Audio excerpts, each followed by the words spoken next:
If you're longing to break free from inherited pain and step into your heart-centered power, this video guide is for you. I'm Elaine, author of Blueprint to the Heart, and in these videos, I will go beyond just reading the book.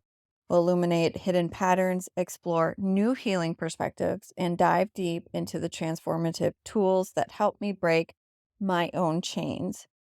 Think of this as a companion to Blueprint to the Heart, where I share the how behind my healing journey. If you want to grab your copy of the book, grab your journal, and let's begin looking at the healing journey with a different perspective. Hello, beautiful friends. Today, we get to talk about how our parents' upbringing has affected the way that we are within the world and how to begin having open conversations to learn more about the way that we were raised from learning about the way our parents were raised. I'm Elaine, and I'm going to take you on this deep dive adventure through my book, Blueprint to the Heart. And today we will be focusing on chapter 4, looking at our parents' upbringing. So I had published this book in 2023, and this is a video guide to guide you into learning how to self-heal through generations of repeated patterns. And today we will be going into the patterns that have brought us into the way that we view the world. And really, you can start at any chapter, whatever chapter you feel guided to. Learning how to heal a lot of the generational patterns that I see within myself, I needed to look at how I got to perceive the world that I saw. Like, how was it that I saw all of these things within the world that this chapter for me was so significant? Because when I started leaning into and learning more about generational healing, the patterns and the belief systems that have kept me stuck on the same cycles repeat for my whole life. The same cycles that I have been coming into, whether that be within relationships, whether that be within addictive cycles, how I see people in the world, how I make money or how I don't make money. My relationship basically to everything started with how my parents and caregivers raised me. Now, how our parents and caregivers were raised was because of their parents. So, last chapter in childhood development, we talked about the emotional awareness of a mother specifically and what goes into needing to learn the emotional depths and how that forms the child. Now we go into how the belief systems and the emotional regulation and the wounded aspects of our parents were projected onto us unknowingly. So my mom and my grandma were my two main caregivers. I had a lot of my shadow behaviors, and a lot of the ways that I learned to cope with the world was because of the way that my mom taught me how to cope with the world, was because of how my grandma modeled how to cope with the world. I noticed that what was being said was very different than what was being acted upon. My mother and grandmother acted very differently than what they would tell me how to act. I grew up in a very angry household, being a martyr, feeling like people took advantage of us all the time. So, in my household, a lot of the relationships that I had stemmed from the way that I saw relationships. So, again, my mother was in a continuous relationship always, like she was never single. And what I had learned was many destructive relationship patterns. My grandma was super angry and basically hated all men because my grandfather cheated on her many times. So she was single for the remainder of her life, and basically it was very conflicting views. So when I went to look at these patterns that continue to hold me back from tuning into my inner self. These were the patterns that I needed to look at. Then I needed to look at, how did I get to these patterns? And getting to these patterns was going all the way down, taking that thread of like, when did I see this thread of action and behavior all the way through my life? And when did this start? And then to also look at my mom's upbringing. What were the messages that was told to her? The whole concept of this is to really just to understand where the other person is coming from.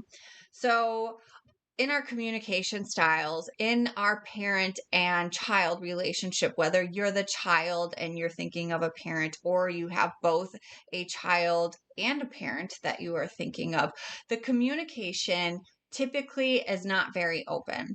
If I can think about instances within me being a mom and within me being a daughter, I can think of ways that I felt worked really well and ways that I felt didn't work well. We speak to be heard versus speaking to communicate and effectively open up a dialogue.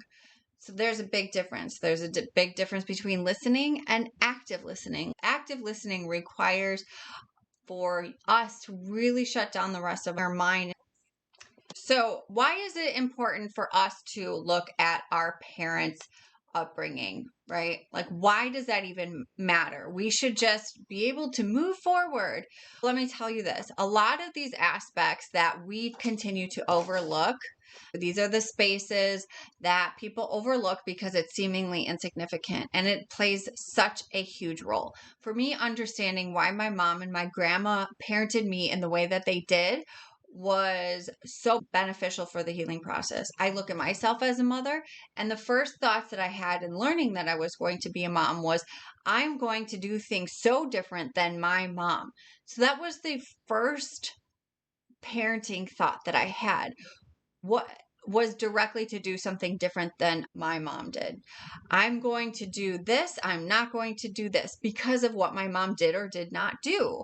So I had this teacher showing me what worked for me and what didn't work for me. And I automatically used that and adjusted my parenting styles and techniques to my children. And that is a projection of woundedness, because what I was parenting from wasn't necessarily exactly what my kids needed. It's what I needed as a child. How I parented and how most of us parent our kids is from what we thought we needed as a child, because I was not given any type of nurturing emotional like presence. I was bound and determined to do that for my kids. Because I was so hurt in one aspect of my life, it definitely hindered for me to see things in a different way, because I was so focused on doing it the way that my mom did not.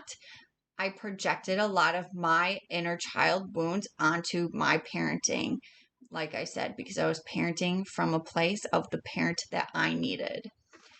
And not everybody needs the same type of parenting. One of the primary influences on our parents' style is their own upbringing. Parents often repeat patterns from their own childhood, whether positive or negative, without realizing it. So, for example, a parent who grew up in a household with strict discipline may unconsciously adopt the same principle and approach with their children. Understanding this context can help you recognize patterns in your parents' behaviors and the reasons behind that. Cultural backgrounds play a significant role, personal belief systems. This would be where parents prioritize academia, or parents may prioritize self expression, or other parents may prioritize artistic or musical endeavors. These are all the things that shape us and the things that mold us. And so, not to say that any of it is wrong, it is simply becoming aware and recognizing like where our beliefs came from, and are they really in tune to us? Because a lot of us, me included, we operate on autopilot without even questioning why we do what we do. This is the big part of the self-healing journey, is to begin questioning everything that you do. and following that question down to the core of it. So, why did we go to school? Why? Because we were taught that we go to school, we get good grades, we get a job, we make the money, we have the house, we get married, we have kids. And then we repeat the same cycle. The American dream, that is the universal theme, is to fall in love and procreate and to be successful.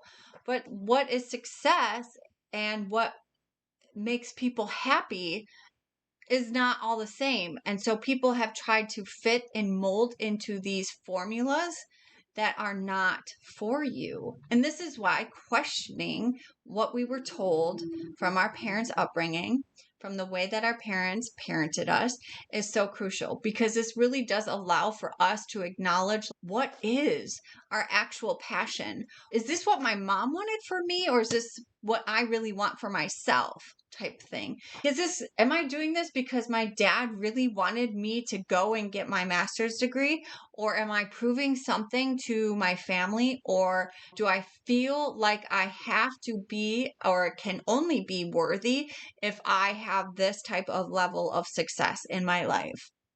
This is why we begin questioning the way that we were raised. Not, again, to say that anything was wrong, but just to simply dissect if this is really for us.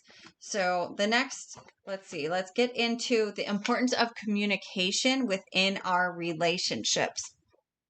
So why communication within our relationships is, like I was saying earlier, why it means anything, and how we can even begin to have these relationships with our parents. Because we're all defensive. Most of us are operating at a defensive level, and we all are just speaking to be heard. We're all just speaking because we want a say so in whatever this is, versus allowing people to have their insight, or versus allowing people to express themselves with us having to have a say back, right? Within our family, how does this work out within our family dynamics? Well, a lot of times, because within the parent-child relationship, it is that the parent knows best and the child knows nothing. So the child is meant to be disciplined by the parent, and the parent doesn't really listen to what the child is saying, and that the parent thinks that they know best because they're the adult, but they don't listen to the child dynamic. And so the communication then is put onto the child, where most of us speak because we want to get needs met. So how do we begin unraveling this? How do we begin having authentic communication? How do we begin even learning what it is to have an open dialogue without needing to come to an answer or needing to come to a conclusion?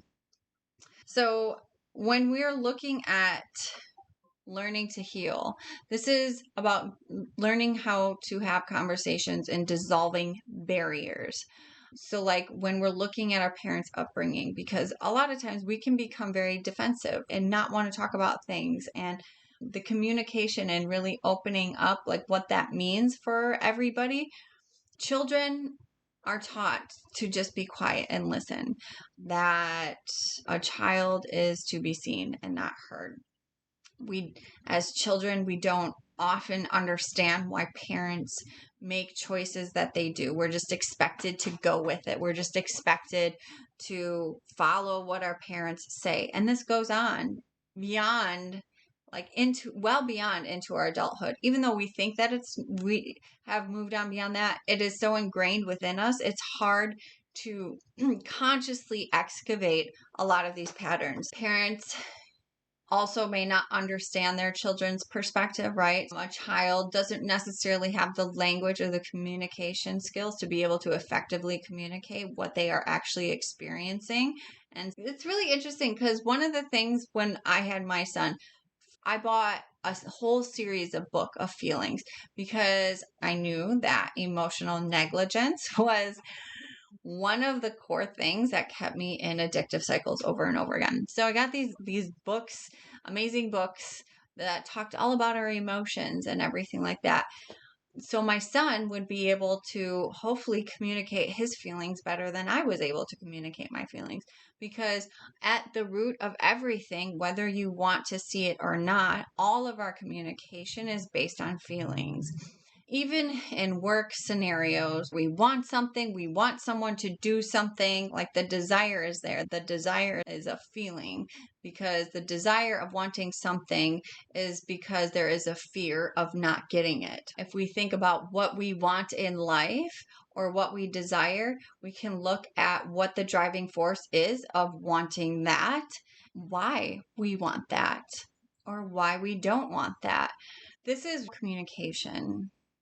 If we were to really have transparent communication, we genuinely want to learn more about each other and understand why the other person did what they did. Like, instead of wanting to know why they did to judge them or criticize them, we want to know so we can better understand like what makes this person. So open and honest communication is number one. Especially when we're talking with our parents, being able to have open and honest and vulnerable communication allows for a lot of the barriers to dissolve as well. Because for me, I know it was difficult for me. I wanted to point fingers all the time, but rather I went about and began asking my mom more questions, like, what was it like for you growing up? Like, how did you feel? Did you feel heard? Did you feel like you mattered? What type of emotional nurturing did you get? Parents repeat their parents' mistakes. No matter how hard I wanted to not be like my mom, the more I fought against it, the more I became those aspects that I did not want to become. Because I was raised with the same thinking of what my mom was raised with as well. And therefore, that type of thinking and outlook on life still created the same thing. The modeling behavior, if it's not changed, it's still creating the same type of outlook and aspect. Emotional nurturing, I did not get. So I was very emotionally neglected, and there was no nurturing there, and no physical touch either. So there was just a lot of deprivation for me. And so cuddling was very important for me to give to my children. Like I said, the emotional aspect, the nurturing aspects, and really being present with my kids was very important. Negative patterns can also include lack of emotional connection to excessive criticism or physical punishment. These patterns can lead to children feeling unloved, unsupported, and even traumatized. Learning about your parents' upbringing can help break the cycle of negative patterns and enable parents to create a healthier, more positive environment for our children. So, the first step in breaking these patterns is by acknowledging them. A lot of the negative patterns, we must also realize that these negative patterns aren't because we're bad people. It's because this was a way to get an emotional need met. Every bad behavior, every behavior was created because at some point it got some need met. At some point, it brought us to what we thought we needed at that time. Because otherwise, if it didn't, it wouldn't have been continuously reinforced. So, what I mean by that is, so say we do something, right? And it creates the reaction that we were hoping to. We will continue to replay this same behavior because we're aiming to get the same reaction. Now, if we were to have an action and we didn't get the reaction that we wanted, we would adjust to get whatever we wanted. It's just learning how to get what we need from the people who are unable to give it to us. And that is how these patterns are created. So it's not because we have bad habits. Yes, they may sabotage what we truly feel we desire at this time, but it's because at some point they actually created what we needed. At some point was actually giving us what we felt we needed. So to come in and break that can feel like it is uprooting a lot of things, and that we won't get these needs met, that we won't be taken care of. People can get defensive and cling to these patterns because it holds so tightly to our development and how we got our needs met as children. So, understanding the context of these patterns involves learning about our parents' upbringing. So, we can see that it wasn't just formed because of us, it was formed because our parents didn't know how to either break this cycle. And that's why we were there, because they didn't know how to fulfill these needs. So, we created this cycle to be able to get our needs met from someone who didn't even know how to get these needs met in the first place. So, if your parent grew up in a household where physical punishment was the norm, your parent may have adopted that approach in parenting. So the next step would be to make a conscious effort to break the cycle. Breaking these cycles can be challenging. It is essential for creating a more nurturing environment for everybody. This is just for like our relationships in general, right? It's not just about the parent and child relationship. Those are our first, that's how we learn to relate to the world. How we connect with our parents is how our parents connect to us. How we relate to others is directly influenced by how we did or did not relate to our parents. Okay, so developing empathy and compassion. Learning about our parents' upbringing can help develop empathy and compassion towards them. It can be easy to judge our parents. Diving into the questions that I have in this book can really open up a very interesting dialogue to understand more about, like I said, more about what they were experiencing. How are we with emotional regulation? How are our parents with emotional regulation? Our parents probably didn't know emotional regulation. This goes back to the war times. Like if we go back to the first chapter when we talk about how these belief systems were even started in the first place, it goes through the historical events and how the historical events changed the way that we view the world and our belief system, which then goes into how we directly parent and also how we were parented. So if you want to go back through the videos or back to the book and take a look, and again, just think of like how it would be if you were to live in those times. What we want to do before we are even diving into having conversations with our parents is maybe learn how to open up the conversation in a compassionate and open dialogue. So the validating responses, right? When we are having difficult conversations, it's very important to know how to compassionately be open to listening. So, what this would sound like is I can see that you're really upset right now. It's okay to feel that way. Let's talk about what's going on. What do you feel is making you feel this way? Or what are you experiencing right now that is upsetting you? Or how did you perceive the events that brought you to feel the way that you are feeling right now? And really questioning and reminding, like, it's okay. Whatever you're feeling is completely okay. I just want to understand. Those are compassionate and genuine curiosity about how to begin opening up these conversations. So things like the non-compassionate type of responses would be stop crying, you're being ridiculous, you're irrational, you're making such a big deal out of this, man up, or pull up your big girl undies, it's not that big of a deal, and like you're overthinking or you're overanalyzing. Stuff like that. That's judgmental. That's not a way to continue to have a conversation. So I have now compiled a list of questions to ask both mother and father. If you do not have either, go through the questions, and maybe if you have people you can ask, maybe ask from their perspective, or try to put yourself in the situation without having them there. So what was the relationship like with both of your parents? Were there any traumas around you actually being born? So what values and morals were you taught? For me, it was more based on my looks, like that I was so pretty that I was going to marry rich. So I put all of my worth was put into how I looked. Okay, so those were some of the belief, the morals, the values that I grew up with. So another question to ask your parents is like, how do you think your beliefs influence the way that you see the world? What did you want to be when you grew up? Something as simple as that. Just like getting curious. Hey, what did you want to do when you grew up? Why do you think what happened that you didn't get to follow that? Also, get into the relation. What was your relationship like with your siblings? What was it like with your parents? Did you feel that you got along more with your mom or did your dad?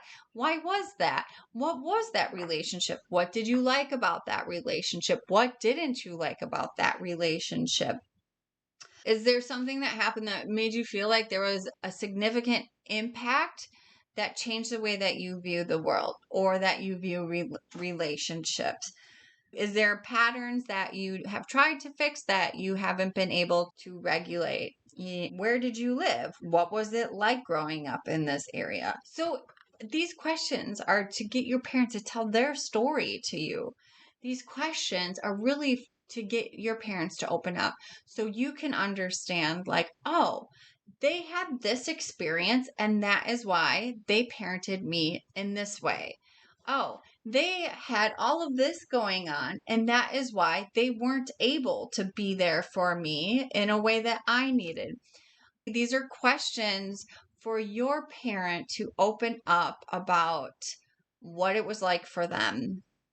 I don't know if people hear this anymore, like, but when I was your age, I didn't have this. Or when I was your age, like, I had to walk 5 miles to school in the snow or whatever.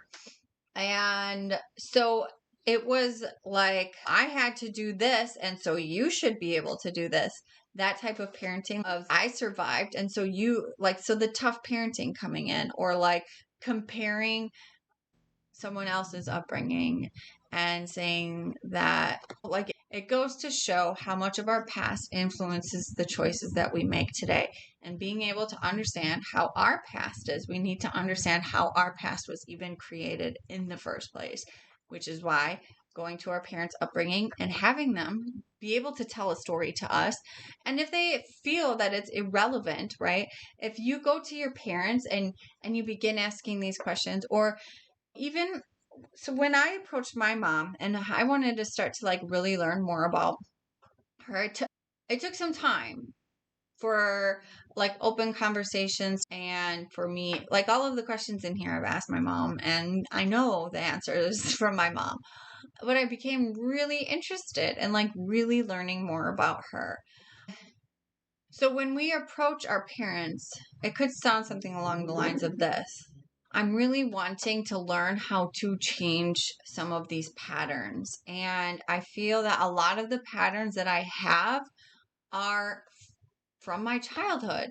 I would love to learn more about your childhood so I could learn more about mine. I would love to learn more about you so I can understand the parent that parented me. Doesn't that make sense? Doesn't that make sense for us to understand more about ourselves? We must learn more about the foundation, the person that built our foundation for us, or the people that built our foundation. That's really important because I know as me as a parent, I had direct idea of how I wanted to be as a parent because of what I didn't want to be as a parent. And I feel that's probably how a lot of parents are. We parent from how we think we should be. Our parents parented from how they think that they should be. And really, all of us had kids, and I don't think many of us really knew what we were doing because you're not ever really ready until you actually have a child. Do you know what you're actually getting into? Who we are today, the foundation of who we are, is because of a foundation of our parents. So to understand how we became the way that we are, we must understand the way that our foundational support was built. And then in that, when we understand how that foundational support was built, we can understand how to dissolve a lot of the things and be able to meet the needs and to be able to reorganize our neural pathways to be able to create new behaviors that actually are more helpful for us and what we actually align our actions with our true heart's desire. Ask like what our parents thought was, what did they think parenting would be like? What was the most difficult aspect of parenting? What was the most enjoyable aspect of parenting? What would you what would you do differently if you could? What are some things that you see? What are you very proud of yourself for doing? Like opening these conversations up are extremely healing. They could be uncomfortable for sure, but that's where the growth is. Being uncomfortable is sharing that we're like doing new things. Being uncomfortable is a beautiful thing. Learning to be comfortable in the uncomfortable moments is where the golden nuggets are. That's really where a lot of the grand juice of life is. So again, there are also questions as to what was it like to be a female? What was it like to be a male? What were the role models for this for you? What did the role models look like for you? What was it? What were you taught about the gender role that you had growing up? These are things that we don't really think about, and things that definitely are highly eye-opening when talked about. This is an exploratory way to understand the foundation on which we were built upon. In here, we're still working with a lot of the root chakra elements. And so, to bringing together root chakras, if you enjoy crystals or any type of metaphysical type of ceremonies to help to center yourself more into the present moment and to bring in like natural elements to learn to work with these tools that can just bring more intentional awareness to the process. It's a beautiful thing. So a lot of the crystals that are black, red, or any of the really like earth tones, the dark tones would be very helpful just to really soothe a lot of the root chakra, the foundational pieces that get brought up when we're working with foundational healing, root chakra healing. I have also taking a salt bath. Like Epsom salt baths are huge when working through this. Now, whether or not you believe in the metaphysical stuff, it's okay.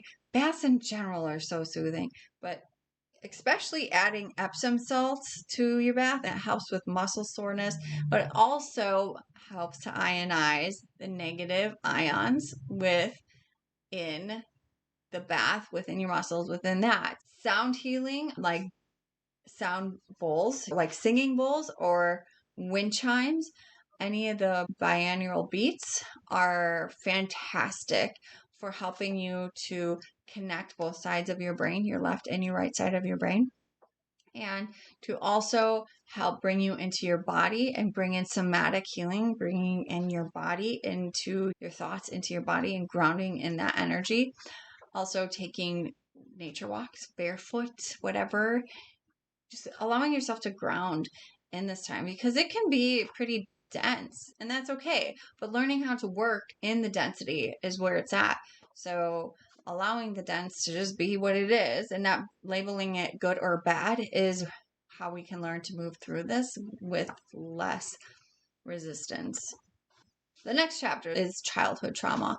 And so that is why learning about our parents' upbringing is great right before childhood trauma, because we will see that a lot of us actually have more trauma than we actually thought about, than we actually acknowledged before. Again, this is just a beautiful guide as to how to open up these conversations with our parents and how to work through these things and how to begin to see things in a broader perspective and how to really put ourselves in anybody's shoes. These are great questions to, if you are wanting to know more about this person's story, like these questions are amazing questions. So chapter 4 in my book, Blueprint to the Heart, is a great healing conversational piece. I want to thank you all so much, and I can't wait to share another chapter with you next time. Sending an immense amount of love.